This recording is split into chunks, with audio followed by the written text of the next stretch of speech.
Today we're going to talk about sellers who are looking to sell their home and buy another home in today's market. So the most common concern we hear with sellers who are looking to buy another home is that they're not going to be able to find a home to purchase. And we're going to address those concerns today. This is not as big of a concern as people think it is. There are multiple ways to address the selling and buying process. One of them is using contingency purchases, which is where you purchase a home contingent on you selling your home. Obviously, in a competitive market, that is not as appealing to a seller to accept a contingent offer by a buyer. Another option is to find a home first, in which case you need to make competitive offers, and you need to find a broker who's going to know how to position your offers to be accepted. If you submit 3 offers, 1 in 3 offers should be accepted. And you can see one of our past videos was on how to make a competitive offer in today's environment, in today's market. Another option is to have an addendum with your listing, with the purchase and sale of any offer that comes in that says, look, we'll sell our home to you, but we're not closing until we find another home. And that gets a little more complicated and makes it a little more difficult to sell. We are seeing, as we said last week, we're seeing our housing market soften. And if you're selling and buying, this is actually a good thing for you. And here's why. If you're selling and buying, you're experiencing what's called parallel price movement. So for most people, and I'm generalizing here, okay, this is a generalization, and everybody's situation is going to be a little different, so you need to speak with your broker about specifics. But generally, if you sell high, you're going to be buying high. If you sell low, you're going to buy low. And as the market shifts, this is generally what's going to happen.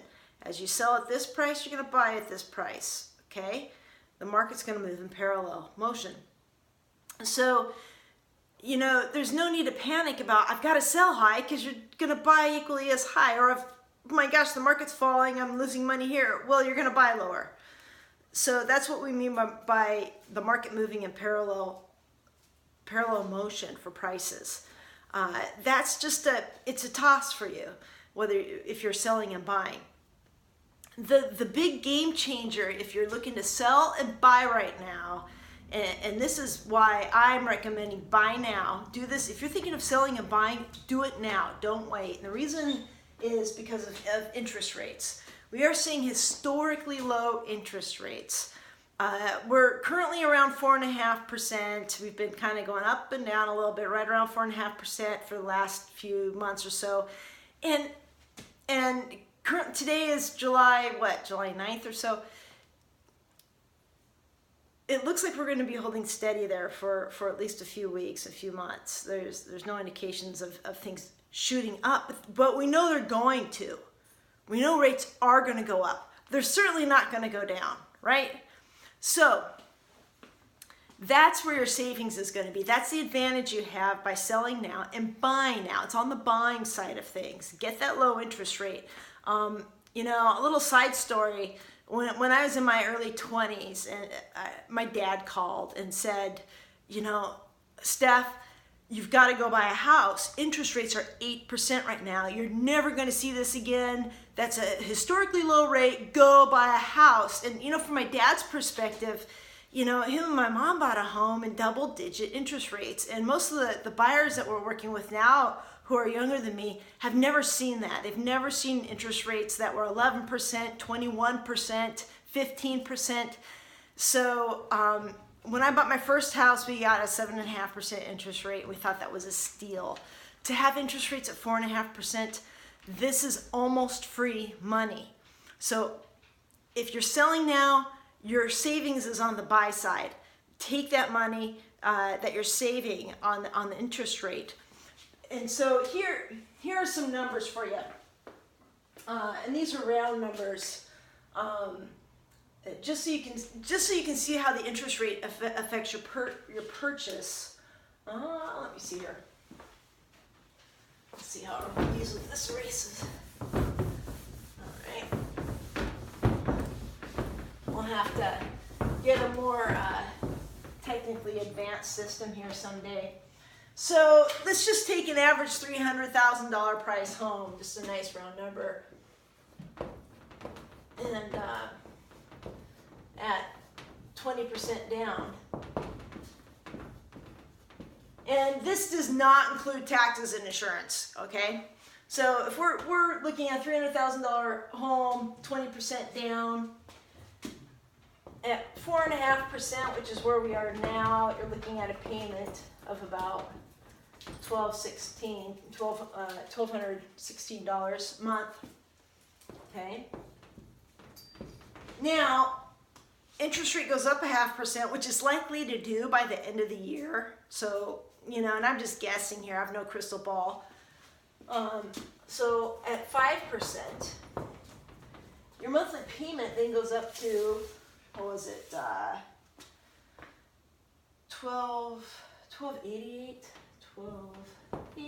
a month. So that's I wrote this down. I'm totally cheating here. That's a $72 a month difference. Not huge, but it adds up, right? Multiply that by 30 years. 5.5%. You're looking at $13.62 a month, which is a $146 a month difference. Okay, so now the numbers they're getting bigger, right? And really, this is very likely in the next 12 to 18 months. So that's why you've got to, if you're looking to sell then buy, this becomes a very real issue. Very real, okay? Don't throw money away. Another calculation you might want to do is just get online, get a mortgage calculator. How much house can you buy at 4.5% versus 5.5%? You're talking tens and tens of thousands of dollars. It's a big difference. So it's not an if, it's a matter of time before we're at 6% interest. So at 6% interest, your monthly payment goes up to $14.39 a month. And this is where we really start. Now we're at paying $233 more per month. Okay? So add these up over 30 years. This is where you're saving your money right now. You're saving your money right here today. So buy your homes today. It is a difficult market, okay? But there are ways to do it. Don't stress over $5,000, $10,000, $15,000 on an offer price because, again, over a 30-year period, that's not much. Over a 30-year period, that's a lot. Okay, so the big boogeyman right now is the interest rate that we're dealing with. This is a good thing. You have a limited window to get this interest rate. Once we start creeping into the normal interest rates, because remember, this is unusual. And if you're younger, talk to people older than you. Don't believe me. You should believe me, but if you don't, talk to others who will verify this. This is unusual. This is an opportunity. This is still an opportunity. 7% is an opportunity. 8 to 10% is normal. So buy now, deal with the market, look at what's important. Okay, if you have any questions about this, give us a call. We can look at individual situations. Some individual situations, we were talking earlier about parallel movement. If you're a move-up buyer, something you're going to see is the upper markets sometimes will have less volatility. So if you're selling a home in what we call the bread and butter range, that might move a little bit more than the home prices up here. So you might need to move faster, sell right now, like yesterday. and do your move up buy. If you're selling in an upper end home, you might have less urgency. So every situation is unique. Speak with your broker, call us, we're happy to walk you through it. My name is Stephanie Dupuis. I'm with Dupuis team at Keller Williams in Silverdale. We are Dupuis team. Phone number is 360-440-7237. All right, thank you.